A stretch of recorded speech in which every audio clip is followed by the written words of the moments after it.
अश्रु सिक्त मुख और भरे कंठ से मेरा हृदय की बात संगीत के सहारे अपने आराध्य से कह रही थी। ठाकुर को उन्हीं के गुणों का वास्ता देकर, उन्हें ही एकमात्र आश्रय मानकर अत्यंत दीन भाव से कृपा की गुहार लगा रही थी। मीरा अपने भाव में इतनी तन्मय थी कि किसी के आने का उसे ज्ञात ही नहीं हुआ। एक दृष्टि मूर्ति पर डालकर भोजराज ने उन्हें प्रणाम किया। गायिका पर दृष्टि पड़ी तो देखा कि उसके नेत्रों से अविराम आंसू बह रहे थे, जिससे बरबस ही मीरा का फूल जा मुख कुमला सा गया था। यह देखकर युवक भोजराज ने अपना आपा खो दिया। भजन पूरा होते ही जयमल ने चलने का संकेत किया। तब तक मीरा ने इकतारा एक ओर रख आंखें खोली और तनिक दृष्टि फेर पूछा, कौन है? भोजराज को पीछे ही छोड़कर आगे बढ़कर स्नेह युक्त स्वर में जयमल बोले, मैं हूँ जीजी। समीप जाकर और घुटनों के बल पर बैठकर अंजलि में बहन का आंसुओं से भीगा मुख लेते हुए आकुल स्वर में पूछा, किसने दुख दिया आपको? बस भाई के तो पूछने की देर भर थी कि मीरा के रुदन का तो बांध टूट गया।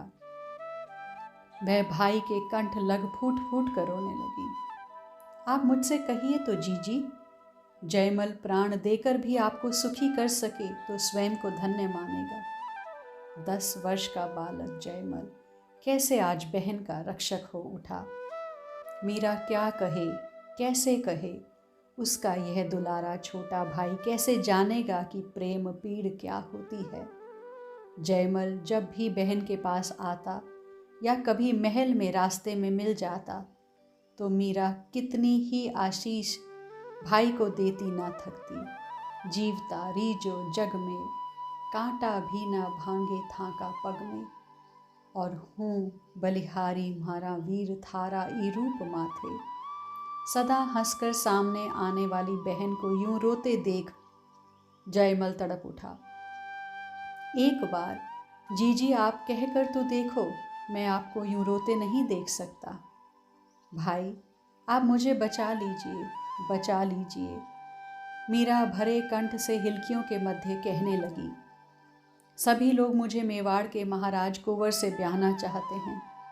स्त्री का तो एक ही पति होता है भाई। अब गिरधर गोपाल को छोड़िए मुझे दूसरे को सौंपना चाहते हैं। मुझे इस पाप से बचा लीजिए भाई, आप तो इतने वीर हैं। मुझे आप तलवार के घाट उतार दीजिए। मुझसे यह दुख नहीं सहा जाता। मैं आपसे मेरी राखी का मूल्य मांग रही हूँ। भगवान आपका भला करेंगे। जयमल की बहन की बात सुनकर सन्न रह गए।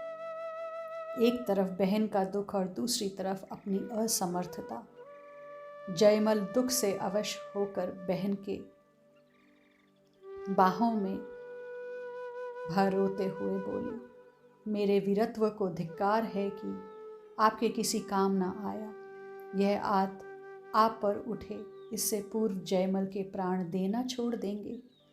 मुझे क्षमा कर दीजिए जीजी, मेरे वीरत्व को धिक्कार है कि आपके किसी काम न आया। दोनों भाई बहन को भावनाओं में बहते रोते ज्ञात ही नहीं हुआ कि श्याम कुंज के द्वार पर एक पराया एवं सम्माननीय अतिथि खड़ा आश्चर्य से उन्हें देख और सुन रहा है। श्याम कुंज में मीरा और जयमल दोनों भाई बहन एक दूसरे के कंठ लगे रुदन कर रहे हैं। जयमल स्वयं को अतिशय असहाय मान जो बहन की कैसे भी सहायता करने में असमर्थ। भोजराज श्याम कुंज के द्वार पर खड़े उन दोनों की बातें आश्चर्य से सुन रहे थे। वे थोड़ा समीप आ ही सीधे मीरा को ही संबोधित करते हुए बोले, देवी। उनका स्वर सुनते ही दोनों ही चौंक कर अलग हो गए। एक अनजान व्यक्ति की उपस्थिति से बेखबर मीरा ने मुंह फेर कर उघड़ा हुआ सिर ढक लिया। पलक झपकते ही वह समझ गई कि यह अनजान तनिक दुख और गरिमा युक्त स्वर और किसी का नहीं, मेवाड़ के राजकुमार का है। थोड़े संकोच के साथ उसने उनकी ओर पीठ फेर ली। देवी, आत्महत्या महापाप है और फिर बड़ों की आज्ञा का उल्लंघन भी इससे कम नहीं। आपने जिस चित्तौड़ के राजकुंवर का नाम लिया, वह अभागा तथा सौभाग्यशाली जन आपके सामने उपस्थित है। मुझ भाग्यहीन के कारण ही आप जैसी भक्तिमती कुमारी को इतना परिताप सहना पड़ रहा है। उचित तो यह है कि मैं ही देह छोड़ दूं ताकि सारा कष्ट ही कट जाए, किंतु क्या इससे आपकी समस्या सुलझ जाएगी? मैं नहीं तो मेरा भाई या फिर कोई और राजपूतों में वरों की क्या कमी है? हम लोगों का अपने गुरुजनों पर बस नहीं चलता, वे भी क्या करें? क्या कभी किसी ने सुना है कि बेटी बाप के घर कुंवारी बैठी रह गई हो? पीढ़ियों से जो होता आया है उसी के लिए तो सब प्रयत्नशील हैं। भोजराज ने अत्यंत विनम्रता से अपनी बात समझाते हुए कहा, हे देवी, कभी किसी के घर आप जैसी कन्याएं उत्पन्न हुई हैं कि कोई अन्य मार्ग उनके लिए निर्धारित हुआ हो? मुझे तो इस उलझन का एक ही हल समझ में आया है, और वो यह कि माता पिता और परिवार के लोग जो करें सो करने दीजिए और अपना विवाह आप ठाकुर जी के साथ कर लीजिए। यदि ईश्वर ने मुझे निमित्त बनाया तो मैं वचन देता हूँ कि केवल दुनिया की दृष्टि में बींद बनूंगा, आपके लिए नहीं।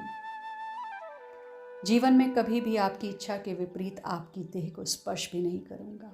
आराध्य मूर्ति की तरह भोजराज का गला भर आया। एक क्षण रुक कर वे बोले, आराध्य मूर्ति की भांति आपकी सेवा ही मेरा कर्तव्य रहेगा। आपके पति गिरधर गोपाल मेरे स्वामी और आप मेरी स्वामिनी।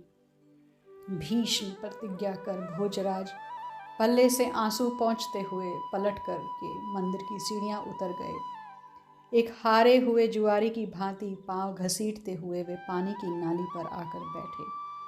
दोनों हाथों से अंजलि भर भर के मुख पर पानी के छींटे मारने लगे ताकि आते हुए जयमल से अपने आंसू और उनकी वजह छुपा पाए। पर मन ने तो आज नेत्रों की राह से बह जाना ही ठान लिया था। वे अपनी सारी शक्ति समेट उठे और चल पड़े।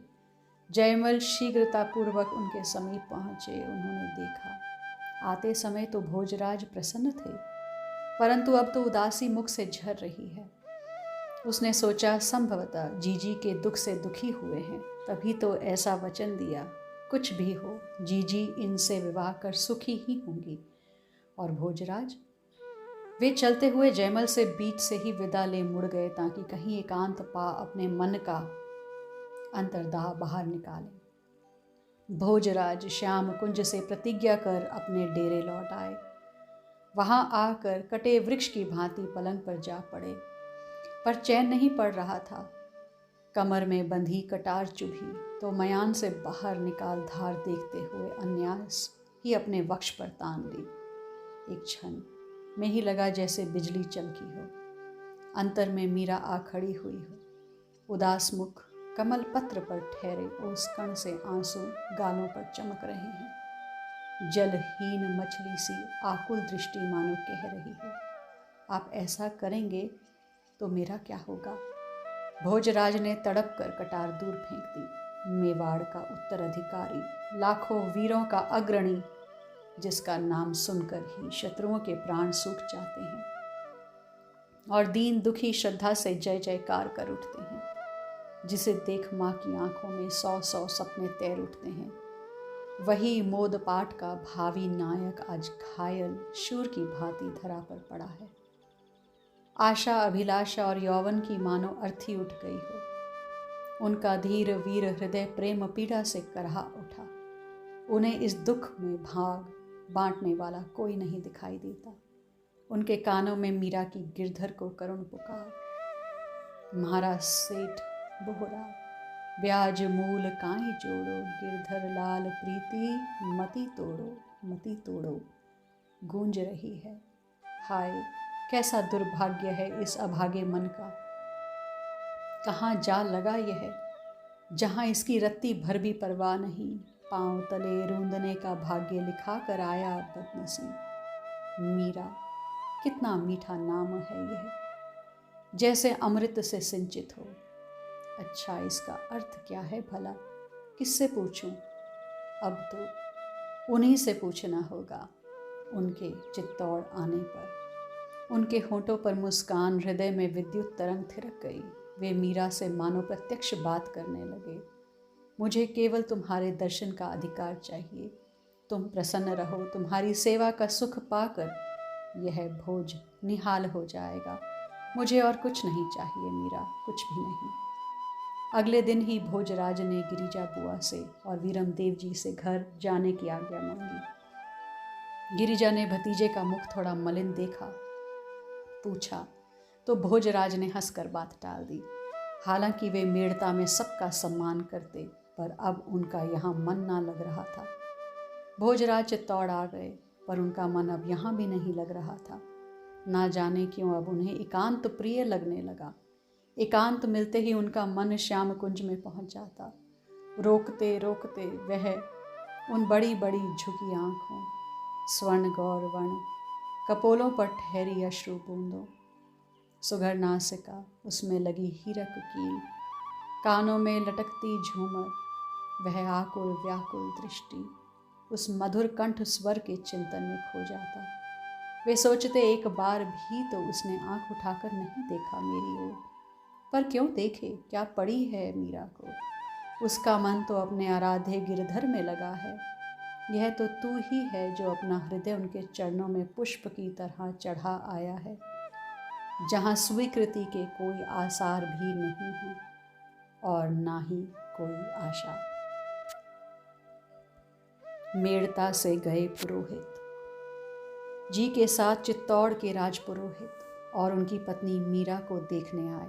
राजमहल में उनका आतिथ्य सत्कार हो रहा है, पर मीरा को तो जैसे वह सब दिख कर भी दिखाई नहीं दे रहा है। उसे ना तो कोई रुचि है, ना ही कोई आकर्षण। दूसरे दिन माँ सुंदर वस्त्र आभूषण लेकर एक दासी के साथ मीरा के पास आई। आग्रह से स्थिति समझाते हुए मीरा को सब पहनने को कहा। मीरा ने बेमन से कहा, आज जी ठीक नहीं है बाबू, रहने दीजिए, किसी और दिन पहन लूँगी। माँ खिन्न होकर उठकर चली गई तो मीरा ने उदास मन से तानपुरा उठाया और गाने लगी। राम नाम मेरे मन बसियो रसियो, राम रिझाऊं ए माई, मीरा के प्रभु गिरधर नागर, रज चरणन की पाऊं ए माई। भजन विश्राम कर वह उठी ही थी कि माँ और काकी सा के साथ चित्तौड़ के राजपुरोहित जी की पत्नी ने श्याम कुंज में प्रवेश किया। मीरा उनको यथा योग्य प्रणाम कर बड़े संकोच के साथ एक ओर हटकर ठाकुर जी को निहारती हुई खड़ी हो गई। पुरोहित जी की पत्नी ने तो ऐसे रूप की कल्पना भी न की थी। वह लज्जा से सकुचाई मीरा के सौंदर्य से विमोहित सी हो गई और उनसे प्रणाम का उत्तर आशीर्वाद भी स्पष्ट रूप से देते ना बना। वे कुछ देर मीरा को एक टक निहारती ही बैठी रही। दासियों ने आगे बढ़िया चरणामृत प्रसाद दिया। कुछ समय और यूं ही मंत्र मुग्ध बैठी, फिर काकी सा के साथ चली गई। माँ ने सबके जाने के बाद फिर मीरा से कहा, तेरा क्या होगा, यह आशंका ही मुझे मार डालती है मीरा। अरे विनोद में कहे हुए भगवान से विवाह करने की बात से क्या जगत का व्यवहार चलेगा? साधु संग ने तो मेरी कोमलांगी बेटी को वैरागन ही बना दिया है। मैं अब किससे जाकर बेटी के सुख की भिक्षा मांगूं? माँ, आप क्यों दुखी होती हैं? सब अपने भाग्य का लिखा ही पाते हैं। यदि मेरे भाग्य में दुख लिखा है तो क्या आप रो रो कर उसे सुख में पलट सकती हैं? तब जो हो रहा है उसी में संतोष मानिए।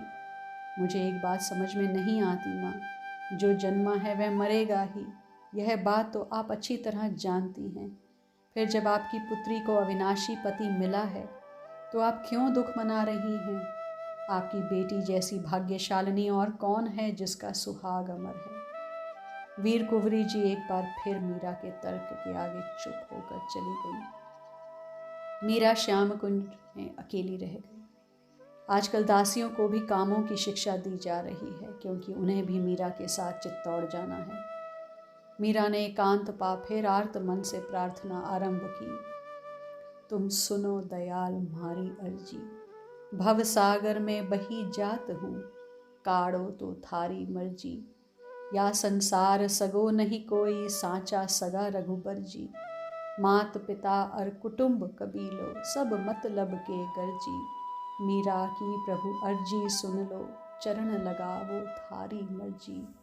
आज के लिए इतना ही, शेष चर्चा आगे।